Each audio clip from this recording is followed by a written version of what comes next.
MCQ hacks দ্বিতীয় পর্বে সবাইকে স্বাগতম। আজ আলোচনা করা হবে অব্যক্ত ফাংশনের কিছু অঙ্ক যা বিভিন্ন বিশ্ববিদ্যালয়ের ভর্তি পরীক্ষায় এসেছে। তাহলে শুরু করা যাক। অব্যক্ত ফাংশনের অন্তরজ ডেরিভেটিভস অফ ইমপ্লিসিট ফাংশন। যদি কোনো function f of x comma y আকারে প্রকাশ করা যায় এবং তাকে যদি y equal to f of x comma y বা x equal to f of y আকারে প্রকাশ করা না যায়, তবে এর ফাংশনকে অব্যক্ত ফাংশন বলা হয়। যেমন Y equal X cube plus X cube Y plus 3y square plus 3x square Y, এটাকে এফ অফ এক্স কম বা এফ অফ ওয়াই আকারে প্রকাশ করা যায় না। অব্যক্ত ফাংশনের অন্তরজ নির্ণয় করতে হলে এক্সকে পরিবর্তনশীল এবং ওয়াইকে এক্স এর ফাংশন হিসেবে বিবেচনা করে প্রত্যেক পদকে পৃথক পৃথকভাবে অন্তরীকরণ করে ডি ওয়াই বাই ডিএক্স নির্ণয় করতে হবে। এখানে এই ফাংশনকে আমরা উভয় পাশে অন্তরীকরণ করব।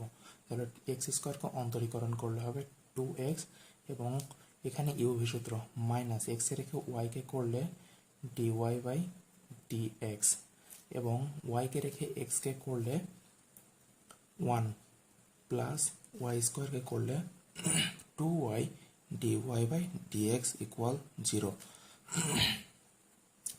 পরবর্তীতে সব Y function dy by DX গুলো এক পাশে রাখবো।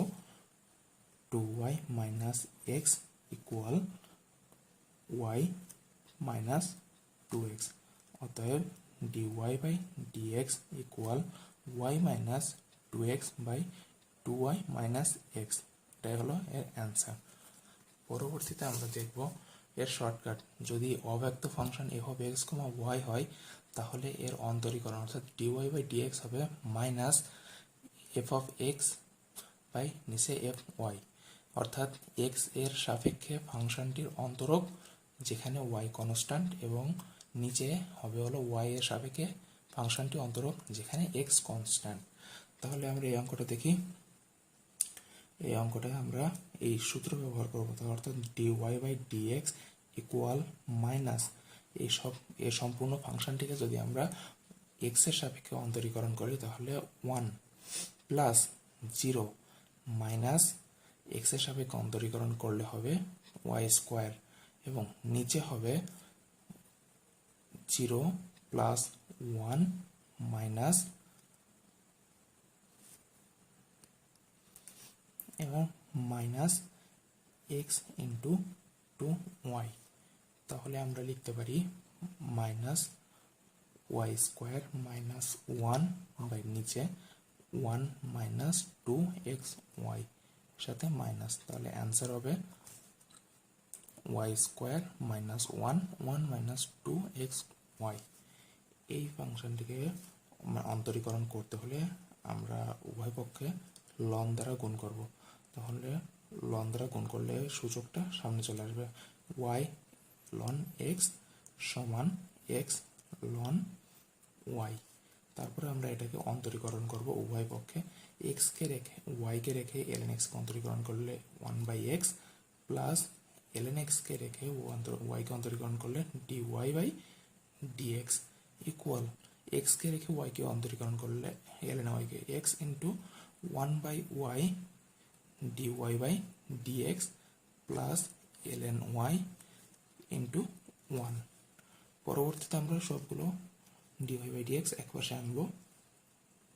সেখানে হবে হলো ln x minus x by y dy by dx equal ln y minus y by x. পরবর্তীতে এটাকে সমাধান করলে আসবে হলো dy by dx equal ln y minus y by x by ln x minus x by y. এটা হলো এর answer. এটা করতে গেলে যেহেতু ই রয়েছে মানে এক্সপোনেনশিয়াল রয়েছে, তাহলে আমরা উভয় পক্ষে যদি লন দ্বারা গুণ করি তাহলে এটাও কেটে যাবে। তাহলে থাকবে হলো x y plus 1 equal ln 5। Then আমরাকে dy বাই ডিএক্স ইকুয়াল সেই সূত্র মাইনাস এক্স কে রেখে এক্স এর সাপেক্ষে অন্তরীকরণ করব, তাহলে ওয়াই প্লাস 0 মাইনাস 0 বাই নিচে ওয়াই এক্সকে রেখে ওয়াইকে অন্তরীকরণ করলে হবে এক্স প্লাস 0 মাইনাস 0। তাহলে অ্যান্সার হবে মাইনাস ওয়াই বাই এক্স, এর অ্যান্সার এটা। পরবর্তীতে এই অঙ্কটাতে এক্সপোনেনশিয়াল ফাংশন রয়েছে, তাহলে উভয় পক্ষে যদি লন দ্বারা গুণ করা হয় তাহলে এটাকে এটা সম্পূর্ণরূপে এই মান আসবে। তাহলে আমরা যদি এটাকে ডিওয়াই বাই ডিএক্স করি তখন আমরা মাইনাস সূত্র অনুযায়ী মাইনাস এক্সের সাপেক্ষে সম্পূর্ণটাকে অন্তরীকরণ করব।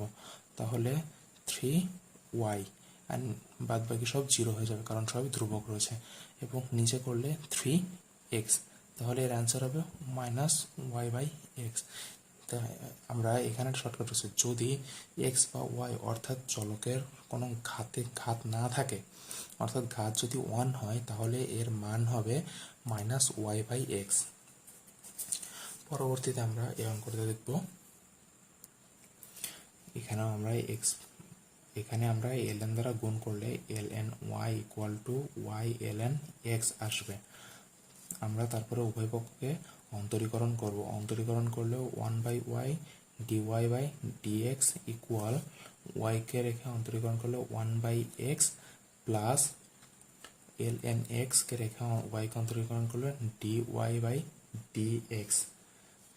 পরবর্তীতে আমরা সবগুলো এক পাশে নিয়ে যাব, তাহলে হবে dy by dx 1 minus ln x equal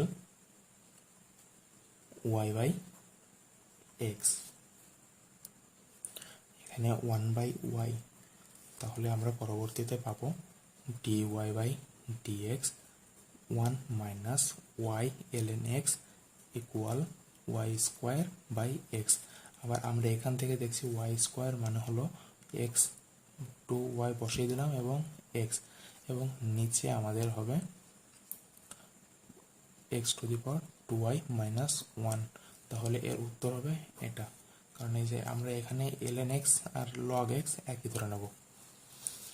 পরবর্তীতে এই অঙ্কটাতে আমরা জানি কি 1 plus cos x equal 2 cos square x by 2 এবং 1 minus cos x equal 2 sin square x by 2। এখন আমরা যদি এটা এখানে বসাই তাহলে cos বাই sin মানে cot স্কোয়ার x বাই 2 আসবে, তাহলে রুট হলো cot x বাই 2, তাহলে আলটিমেটলি আসবে cot inverse cot x by 2। তাহলে শুধু থাকবে হলো x বাই 2। এখন আমরা যদি x বাই 2 কে অন্তরীকরণ করি তাহলে আসবে হলো 1/2, তাহলে এর অ্যান্সার এটা 1/2। পরবর্তীতে আবার আমাদের সেই একই ধরনের অঙ্ক এক্সপোনেনশিয়াল ফাংশন রয়েছে, উভয় পক্ষে ln দ্বারা গুণ করে সেই পূর্বের নিয়মে করব। তাহলে এখানে শর্টকাট বোঝা যাচ্ছে আমার যেহেতু x, y অর্থাৎ চলকের ওপরে কোনো চলকের সাথে কোনো ঘাত নাই, সেজন্য এর মান হবে মাইনাস ওয়াই বাই এক্স। পরবর্তীতে এই অঙ্কটাতে আমরা dy by dx equal minus x স্কোয়ারকে করলে 2x প্লাস এক্স, এক্সের সাপেক্ষে যেহেতু করব তাহলে 3y, আর এটা এখানে যেহেতু x নেই তাহলে এটা 0। এখানে পরবর্তীতে y এর সাপেক্ষে করতে হবে, এখানে যেহেতু y নেই সেহেতু এটা 0 plus 3x plus 10y minus 2x plus 3y 3x plus 10y। এই যে এটা হলো অ্যান্সার। এটা করতে আমার সর্বোচ্চ 30 সেকেন্ড লাগবে যদি আমার প্র্যাকটিস করা থাকে। এই পরবর্তীতে প্যারামেট্রিক ফাংশন অর্থাৎ পরামিতিক সমীকরণের অন্তরীকরণ দেখানো হবে। আজকে এ পর্যন্তই। Thank you for watching.